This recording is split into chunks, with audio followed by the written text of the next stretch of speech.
7 star award வாங்கினாங்க நம்ம தலைவி மகாநதி டீமுக்கே மொத்தம் 3 பேரும் கங்கா காவேரி யமுனா 3 பேர் 3 நதிகளும் வந்து நாங்கள் வாங்குகிறோம் அப்படின்னு சொன்னாங்க. அசாரும் பரவீனாவும் பார்த்தீங்கன்னா சூப்பராக கேள்வி கேட்குறாங்க. இதில் யாருங்க ஹீரோயினி அப்படிங்கிறாங்க. அதுக்கப்புறம் உங்கள் வீக்கா காதலை பற்றி சொல்லுங்கள் அப்படிங்கிறாங்க. காதல்னா அது ஒரு மாதிரி அப்படின்னு சொல்லிட்டு 3 பேருமே செம்மையாக ஃபன்னாக பேசுகிறாங்க. இதோட ஹீரோயினி எங்கள் கதை தான் அப்படிங்கிறாங்க. ரொம்ப சூப்பரான ஒரு மூமெண்ட்டுன்னு சொல்லலாம். வீக்கான்னு எல்லாரும் கத்துறதை பார்க்கல அவ்வளோ சந்தோஷமாக இருந்தது. சிறந்த பேருக்கான இந்த வருஷத்துக்கான நம்ம தலைவி விருது வாங்கியிருக்காங்க. அதை நம்ம நினைக்கல எல்லாரும் சந்தோஷமாக இருக்குது. அடுத்து பார்த்திங்கன்னா நல்ல மனசு அப்படின்னு சொல்லுவாங்க இல்லையா, அது நம்ம லட்சுமி பிரியாவுக்கு தான். வீட்டுக்கு போன கையோட பார்த்திங்களா அந்த விருதை வச்சுட்டு அப்படியே ஒரு ஸ்டில் போட்டு அதில் ஒரு ஸ்டோரி மாதிரியும் போட்டிருக்காங்க. இன்றைக்கி வந்து 3வது ஆண்டு அடி எடுத்து வைக்கிறாங்க. அதாவது மகாநதி ஷூட்டிங் அப்படிங்கிறத 3வது பிறந்த நாள் அப்படிங்கிறதையும் காமிக்கிறாங்க.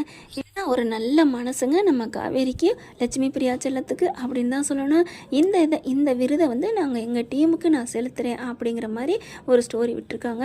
நல்லா பார்க்கவே சூப்பராக இருக்குங்க. வீட்டுக்கு போன கையோட அழகான சிகப்பு கலர் புடவையில் அவ்வளோ அழகாக இருக்காங்க நம்ம லட்சுமி பிரியா.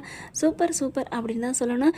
மென்மேலும் இந்த எண்ணம் இவங்களை நல்லா மேலும் மேலும் உயர்த்தும் அப்படிங்கிறதுல ஐயமே இல்லைங்க. Okay friends, thank you.